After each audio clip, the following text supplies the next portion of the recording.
Boa noite a todos. Hoje o tema escolhido foi o Trabalhadores da Última Hora, que se encontra no capítulo 20 do nosso Evangelho segundo o Espiritismo. A página desse livro aí é a 191, já dá uma olhada. E hoje são 10 de março de 2017. E vou pedir para que a menina Marília comece a ler para a gente, por favor. Capítulo 20, os trabalhadores da última hora, instruções dos espíritos, os últimos serão os primeiros, missão dos espíritos, os obreiros do Senhor. Pode ler um? Pode ler. O reino dos céus é semelhante a um pai de família, que saiu de madrugada a fim de aliciar trabalhadores para trabalhar em sua vinha, tendo acertado com os trabalhadores que eles teriam uma moeda por sua jornada. Os enviou à vinha. Saiu ainda na 3ª hora do dia, e tendo visto outros que estavam na praça sem nada a fazer, lhes disse: Ide vós também, vós outros, para a minha vinha, e eu vos darei o que for razoável. E eles para lá se foram. Saiu ainda na 6ª e na 9ª hora do dia, e fez a mesma coisa. E tendo saído na 11ª hora, encontrou outros que estavam sem nada a fazer, e lhes disse: Por que permaneceis aí durante todo o dia sem trabalhar? Disseram-lhe, porque ninguém nos aliciou. E ele lhes disse: Ide vós também, vós outros, para a minha vinha. À tarde, tendo chegado, o senhor da vinha disse àquele que tinha a incumbência dos seus negócios: Chamai os obreiros e pagai-lhes, começando desde os últimos até os primeiros. Aqueles, pois, que não tendo vindo para a vinha, senão quando a 11ª hora estava próxima, receberam uma moeda cada um. Os que foram aliciados primeiro, vindo a seu turno, creram que se lhes daria mais, mas não receberam além de uma moeda cada um. E em a recebendo, eles murmuraram contra o pai de família, dizendo: Estes últimos não trabalharam senão 1 hora, e vós os tornais iguais a nós que carregamos o peso do dia e do calor. Mas, em resposta, ele disse a um deles: Meu amigo, eu não vos fiz injustiça. Não acertaste comigo uma moeda pela vossa jornada? Tomai o que vos pertence e ide. Por mim quero dar a este último tanto quanto a vós. Não me é, pois, permitido fazer o que quero? E o vosso olho é mau porque eu sou bom? Assim, os últimos serão os primeiros, e os primeiros serão os últimos, porque há muitos chamados e poucos escolhidos. São Mateus, capítulo 20, versículo de 1 a 16. Ver também Parábola do Festim de Núpcias, capítulo 18.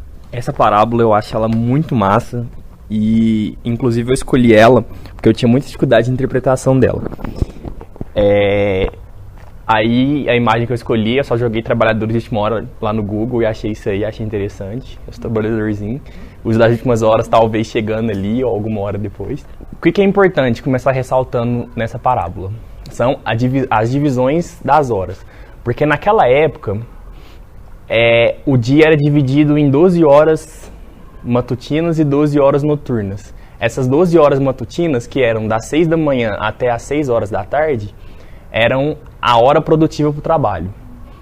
Então, o que essa parábola fala? Ela fala que primeiro o dono da vinha saiu de madrugada para aliciar trabalhadores para sua vinha. De madrugada. Passou um tempo, na 3ª hora do dia, ou seja, se foi 6 horas da manhã, às 9 horas da manhã, ele foi buscar mais gente para esse trabalho. Depois, meio-dia, ele buscou mais pessoas. Às 15 horas, ou seja, 3 horas da tarde, mais outras pessoas. E faltando 1 hora para terminar esse ciclo de trabalho, ou seja, às 5 horas da tarde, ele foi e aliciou mais trabalhadores para a sua vinha. E o que aconteceu? Na hora do pagamento, todos receberam a mesma quantia, que na época a moeda era o denário.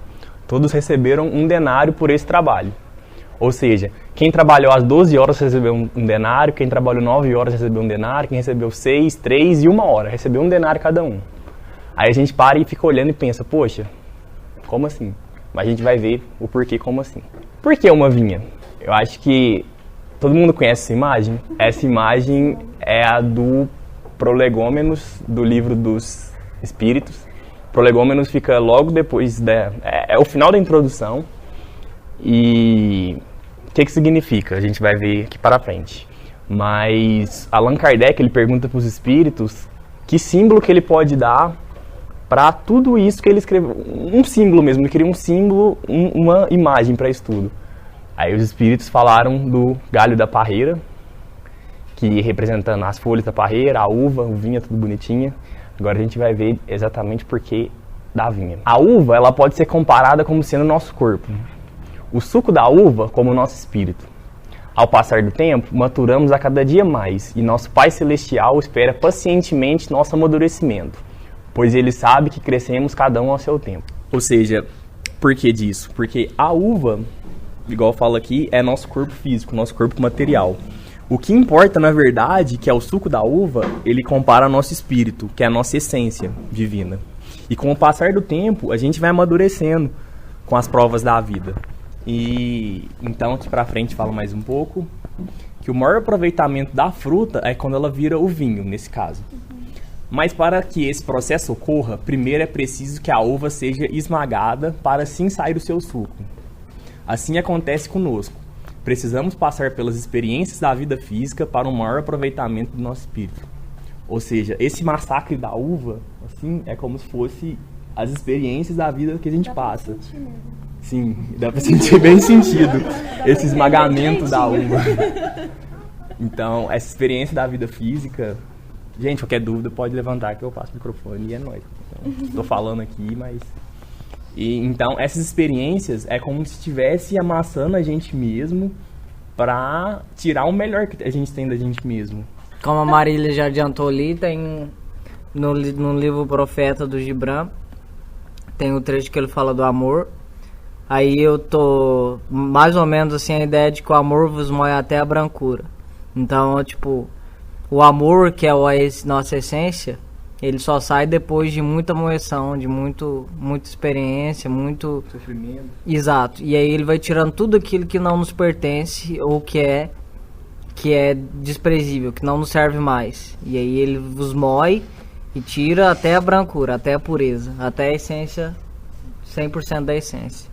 Aí cabe muito bem dentro dessa ideia, eu acho.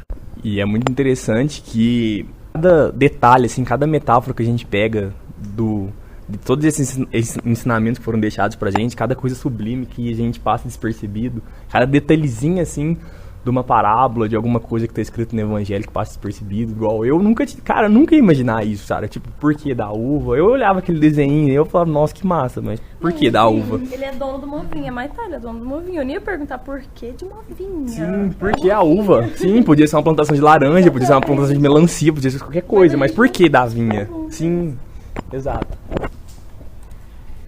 Aí, tem as instruções dos espíritos. Aí, para não ficar muito grande, porque como os trabalhadores da última hora é o capítulo inteiro, apesar dele não ser grande, não ia dar tempo da gente fazer tudo hoje. Aí eu peguei as partes principais, assim, e coloquei aqui. Então, nas instruções dos espíritos, fala que é preciso que o trabalhador da última hora esteja disposto a trabalhar quando a oportunidade aparecer. Ou seja, ele vai ser chamado ali. Só que de que adianta se no atraso, se esse atraso dele for o fruto de uma preguiça ou de uma má vontade? Entendeu? Então, o trabalhador, ele vai ser reconhecido, mesmo sendo da última hora, ou seja, ele trabalhou 1 hora, mas ele vai ser reconhecido não pelo tempo que ele trabalhou, mas sim pela qualidade de seu trabalho, e sim pela disposição que ele teve na hora que o senhor foi recrutar ele para trabalhar. Então, ele tem também direito ao salário, pois já esperava a oportunidade de trabalhar. Quando o senhor chegou, ele já estava ali prontinho, assim, tipo, eu, sabe? Porque a gente sempre foi chamado, igual eu li sobre que, desde a época que a gente jogava pedra lá na cruz, a gente já foi chamado por esse trabalho. Mas muitas das vezes a gente não estava preparado ainda, estava com preguiça, não estava pronto. Ou seja, independente do tempo que a gente está demorando, o importante é a qualidade. Até porque tempo é algo que a gente mensura, né? Então, é um trem muito doido. Mas a gente vai ver aqui pra frente um pouquinho. Você vai falar sobre aquela ideia do tempo, enfim, vai ter umas moeção nisso. Quando você chegar lá na frente nós falamos. O trabalho aí tem a ver, não só com trabalho de esforço físico, tem a ver com algo a mais, né? Sim, todo tipo de trabalho. Como a menina Valesca falou, não só o trabalho físico em si, mas o trabalho da nossa evolução espiritual, a nossa evolução moral. Dona menina Fernanda vai ler pra gente, por favor. Senhor, Eu empreguei mal meu tempo. Tomai-me até o fim do dia, que eu faça um pouco, bem pouco, da minha tarefa, e dai-me o salário do trabalhador de boa vontade? Não, não. O Senhor lhe dirá: não tenho trabalho para ti, no momento. Esbanjaste teu tempo, esqueceste o que aprendeste e não sabeis mais trabalhar na minha vinha. Recomeça, pois, a aprender, e quando estiveres mais disposto, virás a mim, e eu te abrirei meu vasto campo, e tu poderás nele trabalhar a toda hora do dia. Sim, cara, é muito massa isso. E uma coisa me chamou muita atenção nesse trecho. Alguém, além disso que o Luquinha falou, não tenho trabalho para ti no momento. Ou seja, olha o tanto que Deus é perfeito. Ele dá as oportunidades para todo mundo, todos os filhos dele, Deus dá oportunidade. Então a pessoa pode não estar ali no momento de querer aceitar aquele trabalho e tudo mais, mas um dia ele vai trabalhar de qualquer forma.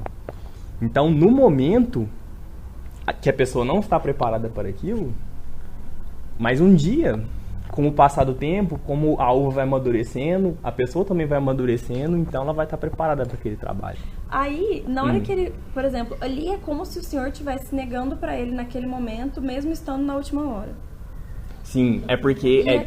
pode falar. Não, é porque daí aqui ele aceitou algumas pessoas. No caso, essas pessoas não estavam esbanjando o tempo. Não, essas pessoas elas estavam preparadas para o trabalho. Igual eu falei, elas tinham a disposição, estavam querendo trabalhar. Essas pessoas aí, no caso das instruções dos espíritos, no item 2, são aquelas pessoas que eu comentei agora que talvez ou fruto de preguiça ou uma vontade não estava preparado para aquele trabalho, entendeu? Entendi. Então é muito melhor ele pegar, recrutar alguém que está disposto mesmo a trabalhar, vai render muito mais, do que aquela que não está com uma vontade. Então, igual eu falei, eu peguei... Tem muitas... Cara, tudo é principal aqui, mas eu acho que o estudo ia ficar muito longo e aí a gente pode ir comentando em vez de colocando tudo. Tudo principal. Aí eu coloquei aqui do item 2. E até que eu coloquei ele no final já, Constantino, Espírito Protetor, que foi ele que escreveu esse item 2. Vou passar pra frente. Alguém tem alguma dúvida por enquanto? Não? Quem são os trabalhadores convocados? Os que estavam preparados. Os que estavam preparados. Mas quem são essas pessoas? Profetas, Moisés... Calma, não dá spoiler. Jura? Enfim. Tá escrito isso? Tá escrito aí no meio. Mas olha lá, eu não sabia quem eram os trabalhadores convocados. Até ler tudo, esse capítulo do Evangelho, e também ver a palestra do nosso querido Haroldo. Porque lá ele exemplifica muito bem quem são os convocados, os trabalhadores convocados. Aí eu fiz essa artezinha aqui, pra gente entender melhor quem são os trabalhadores convocados. Deus é o dono da vinha e está fazendo o pagamento de 1 denário para cada um pelo trabalho na vinha.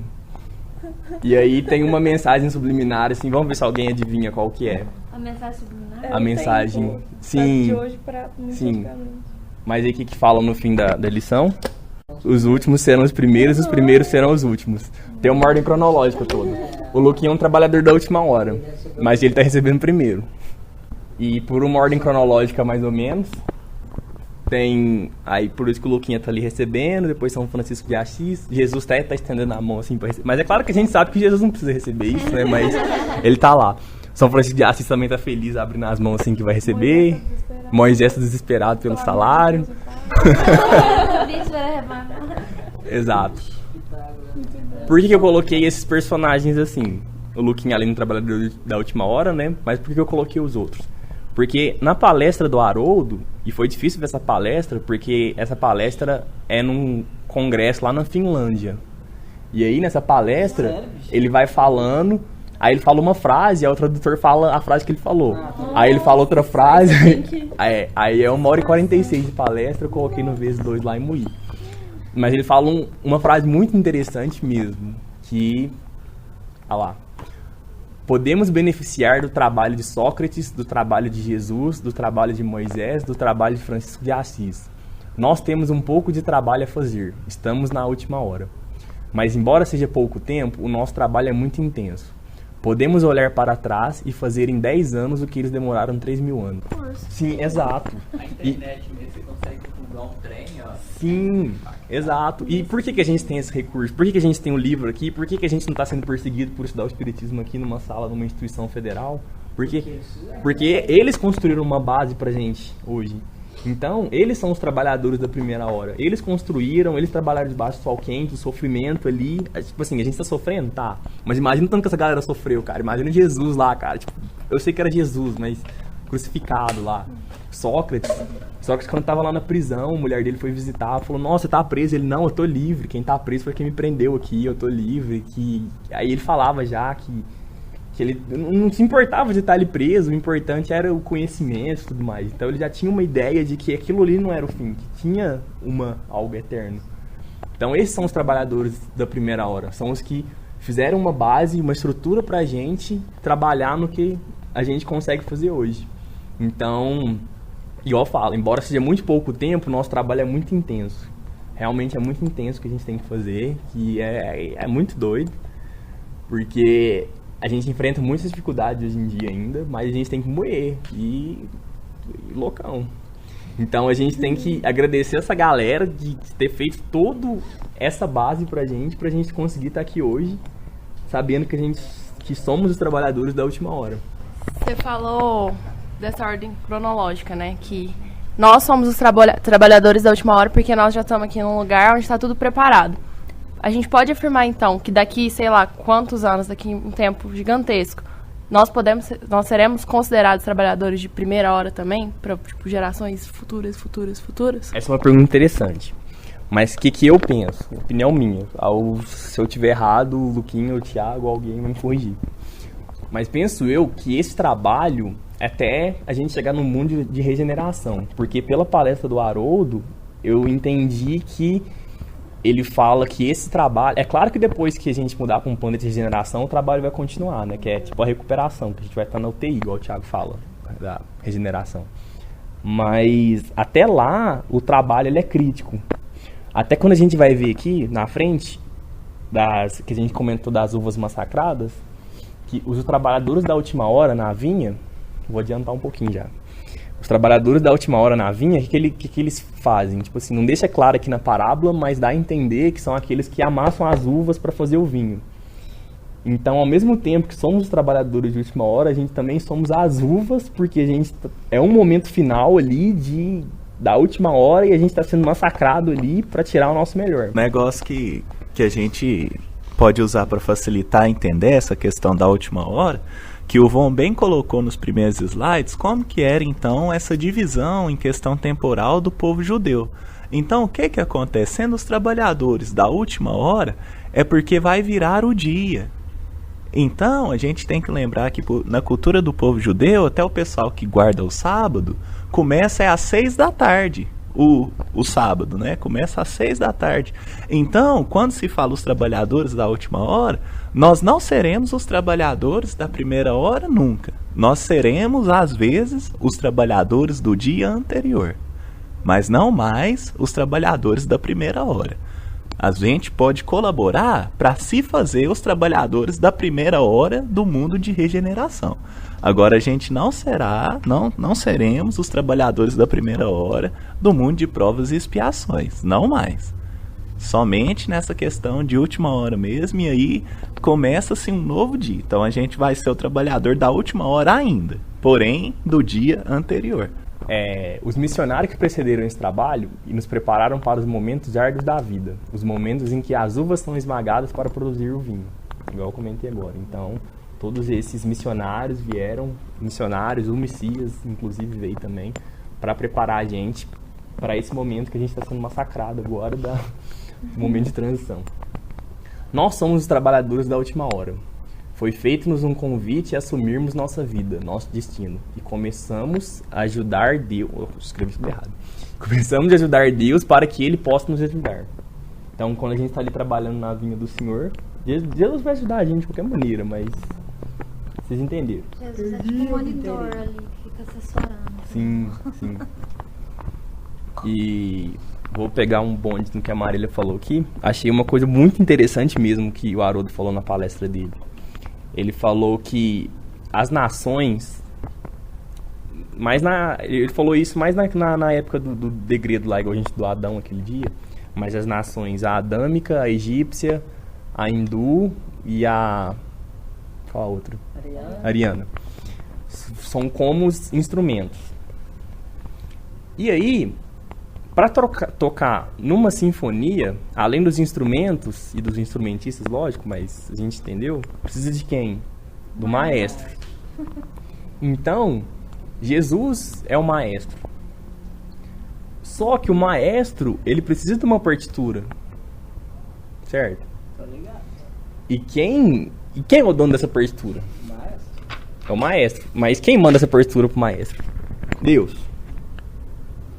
Então, Jesus, que é o maestro, ele conhece todos os instrumentos, que são os diferentes povos, e conhece sua orquestra. E essa partitura são os momentos. Uma partitura é dividida nas. Não é o nome? Compasso? Compasso mesmo. Eles são divididos em partes. E essas partes são movimentos. Então, Deus preparou essa partitura para Jesus maestrar os povos. E esses movimentos, como o Haroldo bem coloca na palestra dele, que naquela época eram movimentos, por exemplo, o movimento filosófico foi importante pela nação da Grécia. O movimento social foi importante na nação de Roma, do Império Romano. E o movimento espiritual, ele foi importante pelo povo hebreu. Então, esses movimentos coordenados pelo Mestre Jesus é como se fosse uma orquestra tocando. Cara, olha que massa isso. E essa orquestra é a evolução do povo mesmo. Nossa, achei isso muito massa. Aí, no item 3 ainda das instruções dos espíritos, o menino Luiz vai ler pra gente, por favor. Últimos a chegar, os espíritas aproveitam dos trabalhos intelectuais de seus predecessores, porque o homem deve herdar do homem, e seus trabalhos e seus resultados são coletivos. Deus abençoa a solidariedade. Muito dentre eles, aliás, revivem hoje ou reviverão amanhã, para arrematar a obra que começaram outrora, porém mais esclarecidos, mais avançados, trabalhando não mais na base, mas no coroamento do edifício. Seu salário será, pois, proporcional ao mérito do trabalho. Os espíritas são os trabalhadores de última hora. São aqueles que vão finalizar o trabalho ali, que vão massacrar as uvas. E, inclusive, as uvas somos nós também. Mas o trabalho árduo ali de amassar as uvas é difícil já. Então, a gente está passando por aquilo. E acho interessante aí que ele colocou a parte ali, ó. Muito dentre eles, aliás, revivem hoje ou reviverão amanhã para arrematar a obra que começaram outrora. Porém, mais esclarecidos, mais avançados, trabalhando não mais na base, mas no coroamento do edifício. Ou seja, ele deixa claro que a gente não está tendo só uma oportunidade. Não é só nessa vida que a gente tem para trabalhar nessa seara, a gente para ser esses trabalhadores. A gente sempre vai ser convidado a continuar nosso trabalho. A gente tem que continuar nosso trabalho. E só que ele fala que com a evolução da nossa vida, da nossa vinda aqui no plano físico, a gente vai voltar sempre mais esclarecido e pronto para maiores trabalhos e maiores desafios. Na questão que ele coloca, os espíritas, tem que ser os espíritas? Se fecha ao espiritismo? Ele fala assim, para que a gente tome consciência disso, mas a gente sabe que todo mundo toca junto. Então, os ateus aproveitam os trabalhos intelectuais de seus predecessores. Os católicos, os evangélicos, todos das religiões aproveitam os trabalhos intelectuais de seus predecessores. Então, isso é para todo mundo. Mas ele fala espírita só porque a gente tem que ter plena consciência disso. Às vezes as pessoas fazem sem ter consciência. Mas, por exemplo, o Newton. Eu acho que foi o Newton ou o Einstein. Quando ele fez as teorias dele lá. Aí eu não vou saber se é o Newton ou o Einstein. Mas ele fala, eu só cheguei aqui porque eu me apoiei no ombro de grandes. Nos ombros dos grandes. Quem que falou isso? Mas tem isso aí. É o Newton. Será que ele está falando no sentido da religião espírita, que chegou por último? E está aproveitando as outras religiões? Talvez. Não faz sentido. Essa parte, esse que a menina Bárbara colocou é muito interessante. Mas tem outra forma também, que é igual quando a gente vai ler, por exemplo, enquanto espírita, Brasil, coração do mundo, pátria do evangelho. E aí muita gente, às vezes, pensa que aí tem que evangelizar o mundo e é uma obrigação dos espíritas. como que só aquilo que os espíritas fossem fazer é capaz de fazer cumprir essa função do país chamado Brasil. Mas o que a gente pode anotar aqui e perceber é que, na verdade, fala Brasil, coração do mundo, pátria do Evangelho, e não necessariamente pátria do Espiritismo. E nisso, cada um que contribui a seu modo para o Evangelho já está contribuindo com essa função social do Brasil em meio à coordenação do Anjo Ismael. Então, quando a gente vai ler algumas coisas que falam assim, os espíritas, é uma questão mais de tomada de responsabilidade, porque todo mundo tem dentro de si essa função que é de ordem coletiva, é de ordem da nação. Porém, alguns, ao passar pelo véu do esquecimento, perdem essa consciência do saber. Eles sentem em si, mas perdem essa consciência. O Espiritismo, ele vem aclarar, retomar essas ideias. Então, nesse sentido, nós não temos desculpa. Não que os outros não tenham função, não tenham o que fazer tanto quanto, mas o espírito, ele já não tem a desculpa, porque aquilo que para alguns é velado, para nós já o foi desvelado. Então, se aqui quando fala assim, os espíritas aproveitam os trabalhos intelectuais de seus predecessores, todo mundo aproveita, mas nós temos certeza que a gente aproveita de algo que às vezes a gente atrapalhou, de algo que às vezes a gente contribuiu.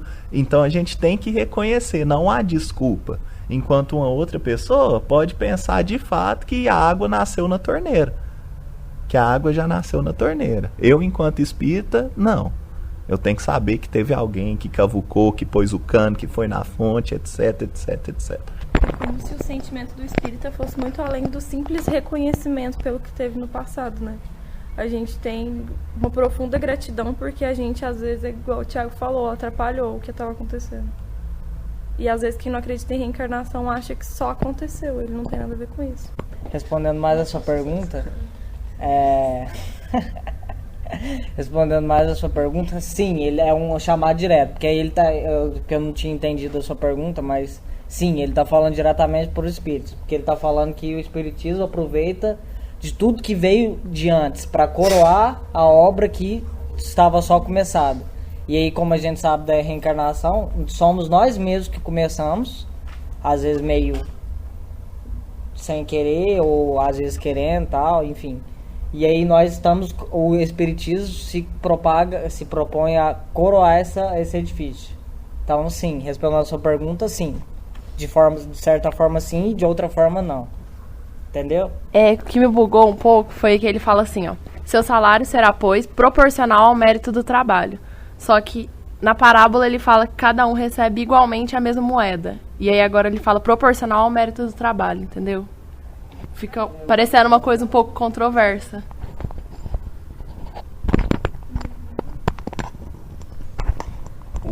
Sim, concordo. Porque... Mas aqui, o que fala? Fala proporcional ao mérito do trabalho. Ele não falou do tempo do trabalho. Porque na parábola ele fala do... Tempo. Porque eles ficam insatisfeitos com o tempo do trabalho. Em nenhum momento eles falam do mérito do trabalho. Então é aquilo. Deus, o dono da vinha, vai olhar a qualidade do trabalho. E não a quantidade de tempo, entendeu? Não o tempo gasto. Então por isso que é proporcional ao mérito do trabalho.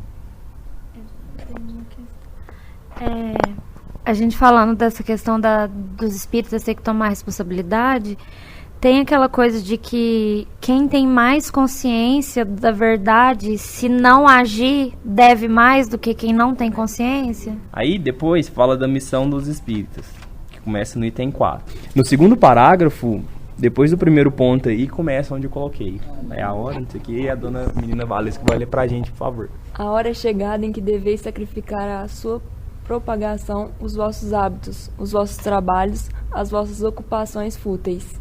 Ide e pregai, os espíritos do alto estão convosco. Certamente falareis a pessoas que não quererão escutar a voz de Deus, porque essa voz as chama sem cessar à abnegação. Pregareis o desinteresse aos ávaros, a abstinência aos dissolutos, a mansuetude aos tiranos domésticos e aos déspotas. Palavras perdidas, eu sei, mas que importa?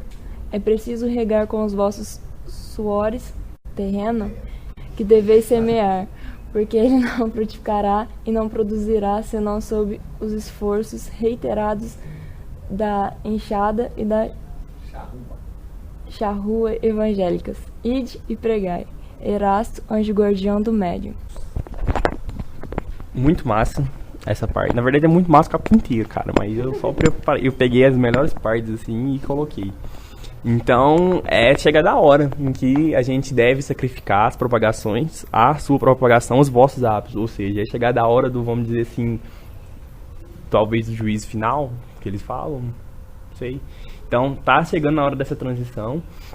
Então, a gente deve repensar muito nossos sentimentos, a gente deve repensar muito nossas ações para ver o que está acontecendo, porque o tempo está passando. E tá vindo várias galeras aí para ajudar agora, e os tempos estão mudando. Igual eles falam, o Haroldo fala na palestra, que os tempos estão mudando, mas a gente não deve esperar muito as estrelas caírem do céu e o chão abrir e vir monstros engolir todo mundo, igual fala no Apocalipse. Mas que Allan Kardec fala na Gênese que a mudança está começando nas maternidades. Ou seja, estão vindo espíritos muito preparados para ajudar nessa transição mesmo. E essa é a mudança. E, ou seja, nós como espíritas, a gente tem que, igual fala lá, que muitas pessoas a gente vai tentar falar, vai tentar pregar, e muitas pessoas não vão escutar. Mas não é porque elas, às vezes, não querem escutar, é porque muitas das vezes elas não estão preparadas para aquilo ainda, sabe? Mas que a gente ainda deve propagar, ajudar a propagar a doutrina, que eu acho que isso é um mínimo que a gente faz, né? E, rapidão, e eu acho interessante ali, ó, a mansietude aos tiranos domésticos. Ou seja, que não, às vezes nós mesmos somos tiranos domésticos, porque aqui a gente fica na nossa pele de ovelhinha de boa, e chega em casa a gente tira e vira lobão, sabe? E quebra o pau dentro de casa. E isso é problema, cara. É muito doido, porque as provações, muitas das vezes a nossa real prova é dentro de casa. Então a gente tem que tomar cuidado com essa tirania doméstica. Quando fala da questão de espalhar a doutrina espírita, você pode espalhar mesmo? Não, porque você falar que é espírita é uma coisa, agora você praticar o espiritismo de verdade, entre aspas, com a questão do amor é outra. Então você pode falar do espiritismo mesmo sem estar com amor dentro de você, deixar só lançar? Tem muitas coisas a ponderar sobre isso, mas é uma questão muito importante.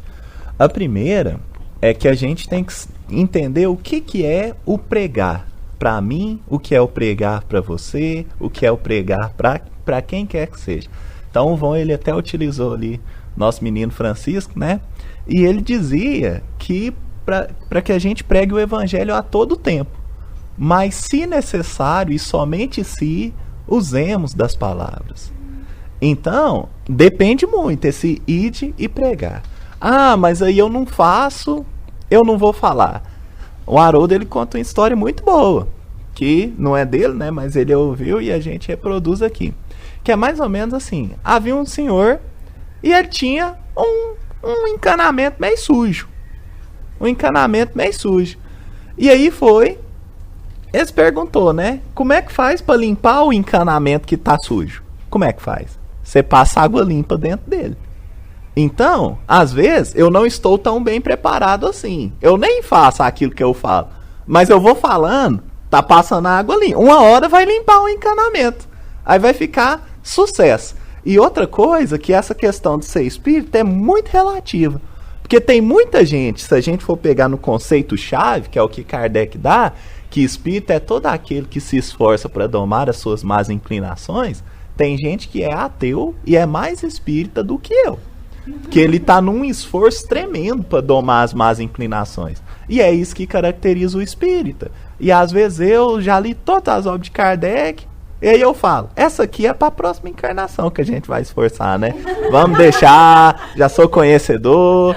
Então, isso é muito danado. E também faz lembrar o objetivo do espiritismo também, que é formar o homem de bem e não formar nunca o espírita. Então, algo que é muito importante dentro do espiritismo é que é uma doutrina não proselitista.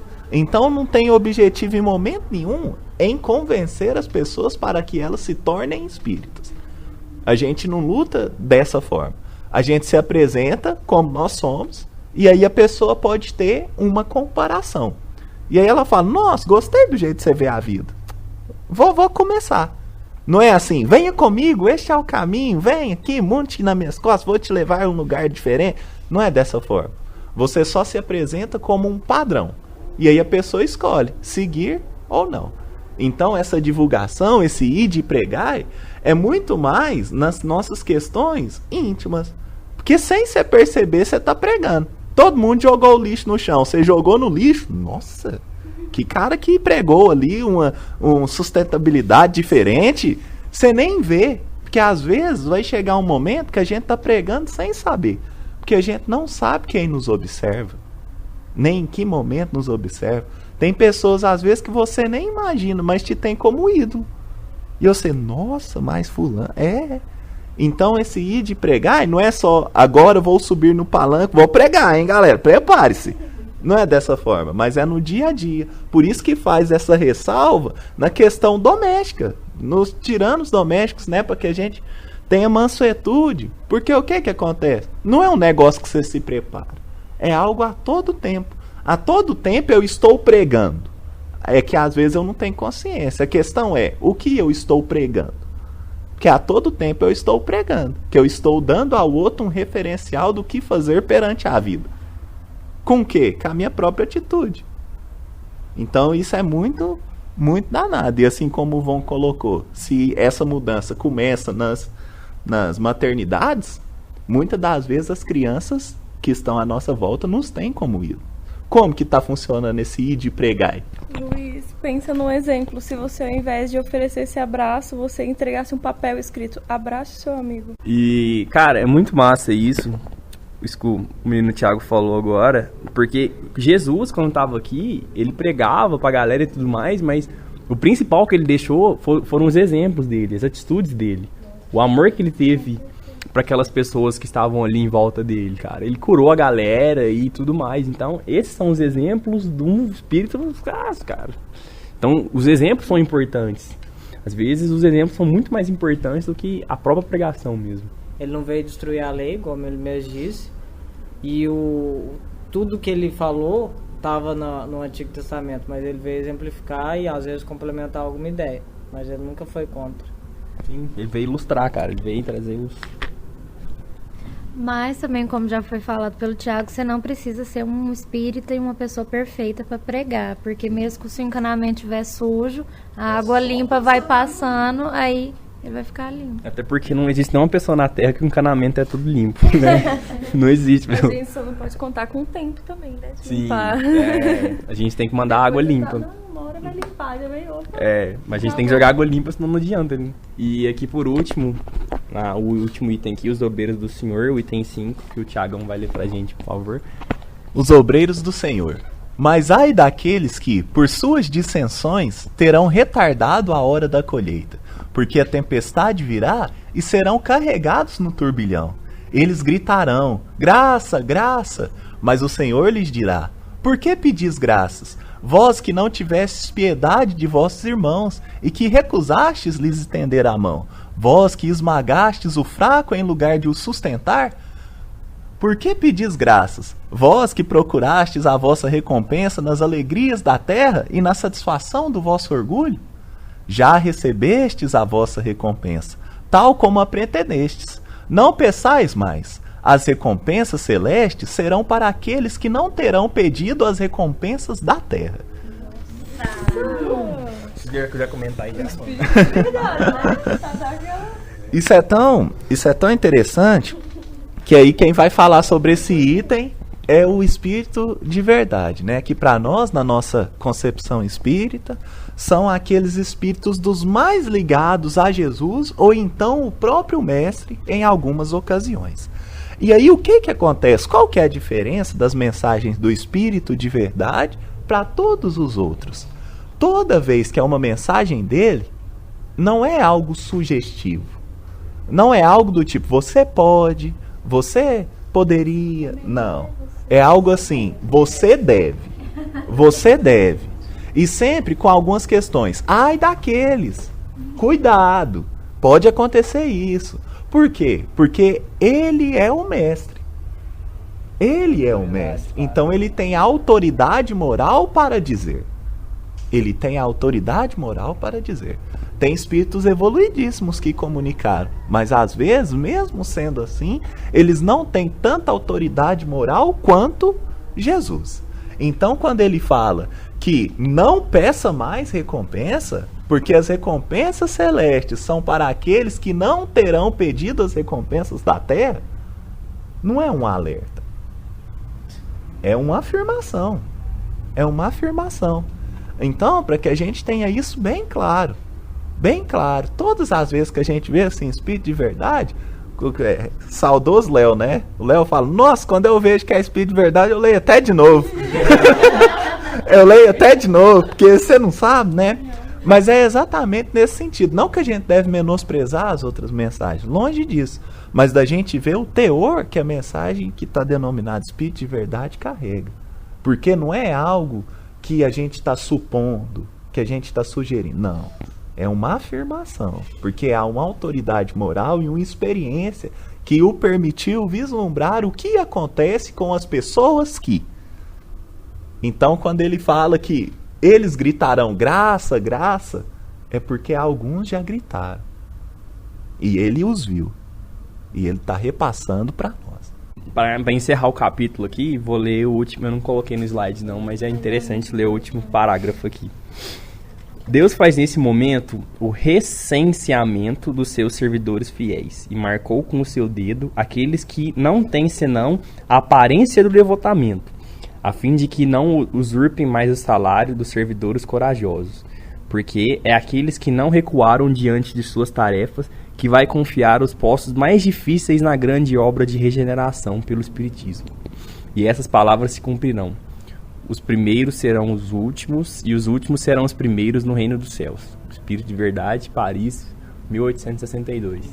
Cara, então é trabalhar firme na seara, trabalhar firme na vinha do Senhor, e que deixou claro aqui que aqueles que não recuarem diante de suas tarefas, que vai confiar os postos mais difíceis. Ou seja, quanto mais você vai evoluindo, mais você vai amadurecendo na vida, maior vão ser as suas missões, mas essas missões maiores também vão dar, como diz o Thiago, vai dar um XP extra gigante, assim, e a evolução vai virar exponencial. Ana que falou que os que têm só aparência de devotamento, a esses não vai ter nem mais salário, nem mais oportunidade, né? Ele vai estar dando para os que têm a vontade real de trabalhar.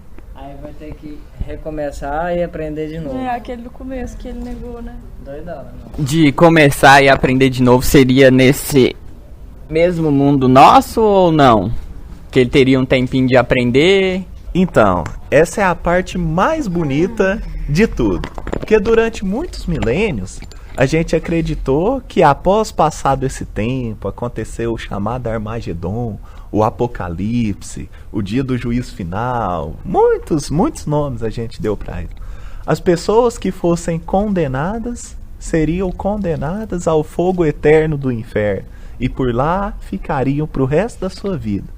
Mas aqui tem uma coisa muito bonita que vem com o Espiritismo. Nenhuma outra religião nos diz algo parecido com isso. Que é assim, você fez tudo errado. Não tem como para você mesmo. Mas o que acontece? Você vai ser punido? O Espiritismo nos traz uma ressignificação do que é punição. Do que é punição. Porque, na verdade, vamos pegar a questão do degredo, que a gente estava até estudando. Você pensa, nossa, tadinho, que coisa ruim, é quase um castigo. Não, meu amigo.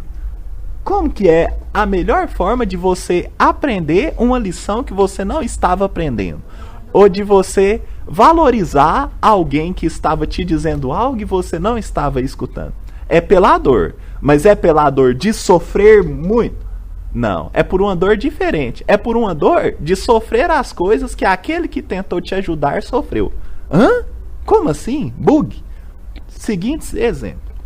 Eu sou um espírito que estou um pouco assim ignorante. Às vezes estou um pouco renitente a algumas questões morais. E aí toda a minha família fala: Tiago, não faz isso não.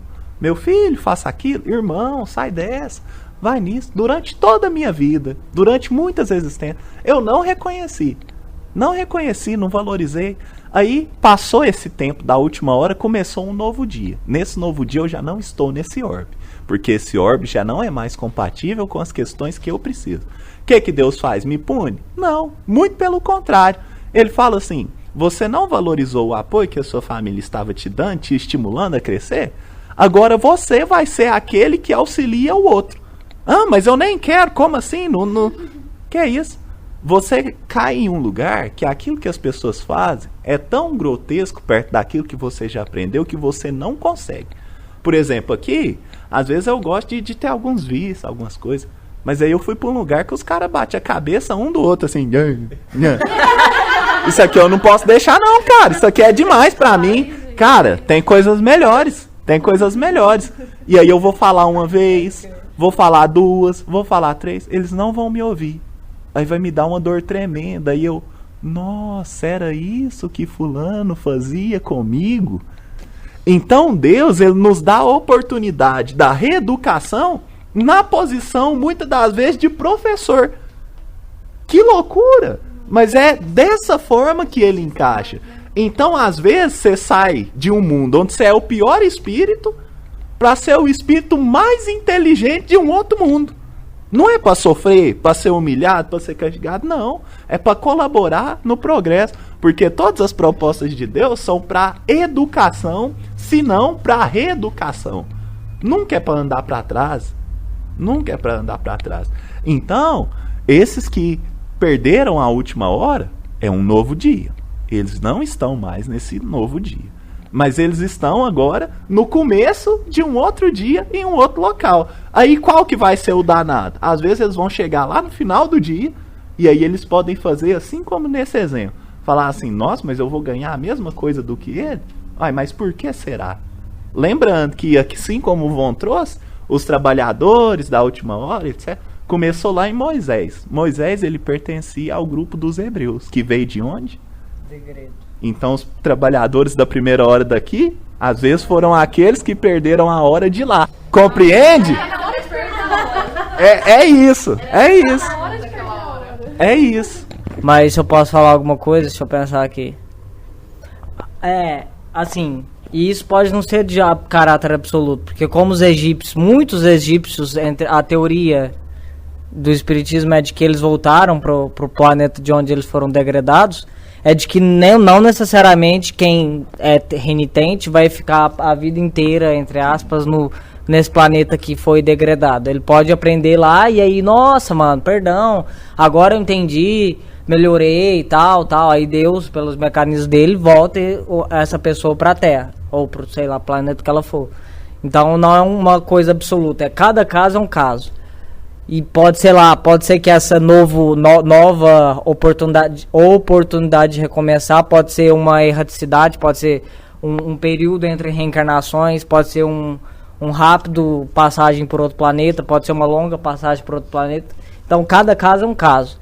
Deus enxerga de cima da montanha, enxerga todos os grãos de areia da montanha. Então não tem regras, assim, coisas gerais para todos. Cada caso é um caso, ele usa do mesmo critério. Mas todos os casos são diferentes. Então, tem diretrizes gerais, mas não regras. Assim, para todos. Assim, tudo... Quem suicidou suicidou é 55 anos no inferno. Não é isso, é diferente. A gente vai passar um vídeo aqui agora. E aí depois o menino Luiz vai pôr o link lá. Eu vou passar o link pra ele, vai colocar o link do vídeo. E alguém tem alguma pergunta ainda sobre o assunto? Referência bibliográfica, eu coloquei aqui, Evangelho segundo o Espiritismo, o Livro dos Espíritos, um site muito doido aqui. E agradeço a todos, os encarnados e encarnados que me ajudaram, inspiraram a fazer isso tudo.